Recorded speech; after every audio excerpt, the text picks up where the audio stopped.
A beautiful day for softball along the shores of Lake Mendota as Verona takes on Hortonville in the Division I quarterfinals of the WIAA State Softball Tournament.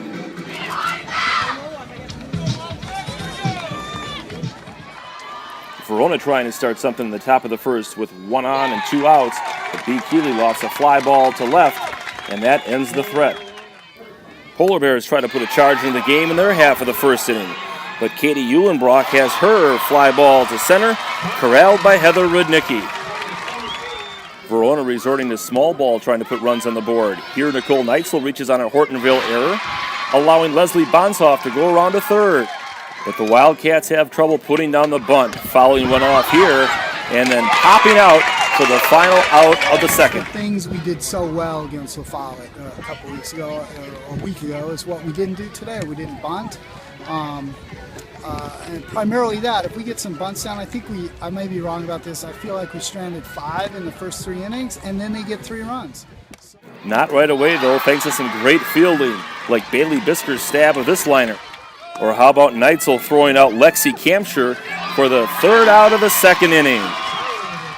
A bit of controversy in the Verona half of inning number 3 as Bailey Bisker lost a deep fly to left. Heather Rudnicki tries to advance on the play, and it looks like she's made it easily. However, Hortonville appeals that Rudnicki left early, and the umpire says, yes, sir. And that set the stage for a big 3rd inning for the Polar Bears.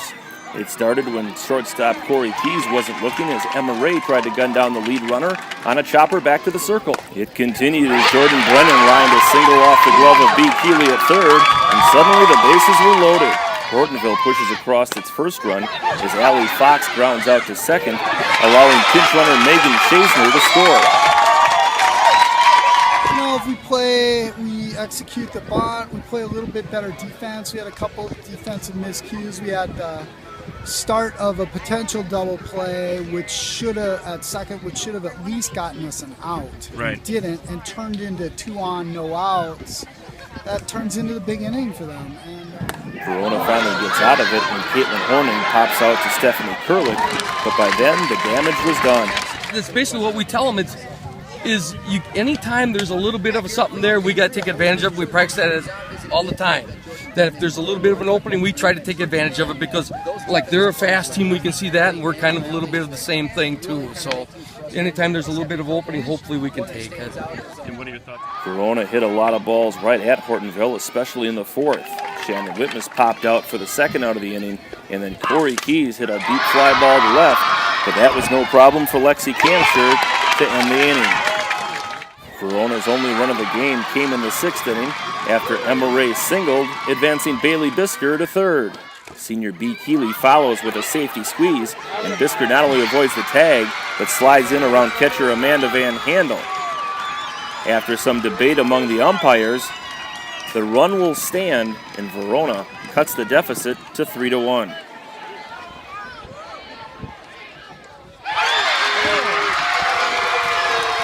That's the only run Verona would score. Shannon Whitmus puts a scare into one flying out to deep center, and Corey Keys grounds out to 3rd to end the inning.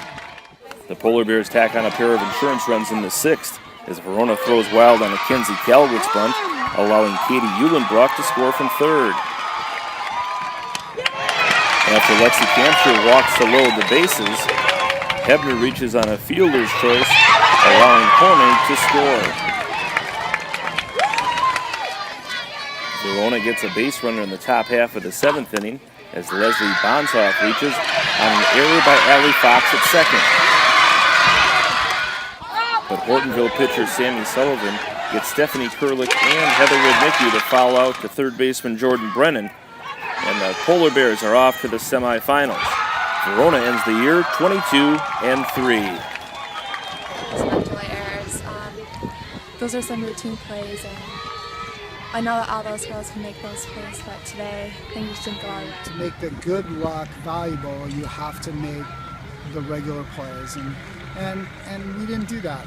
Games, as you know, games are more often they're lost rather than won, and we lost. It's been like the best high school team I've ever played with. We're so close, and we worked really hard, well together to get here. And I'll just always remember, state like I've just wanted to be here, and it was a great feeling. And you know, I didn't cry when we lost because you know it was a great opportunity to make it here. We're only one of 8 teams, you know, to get to state. And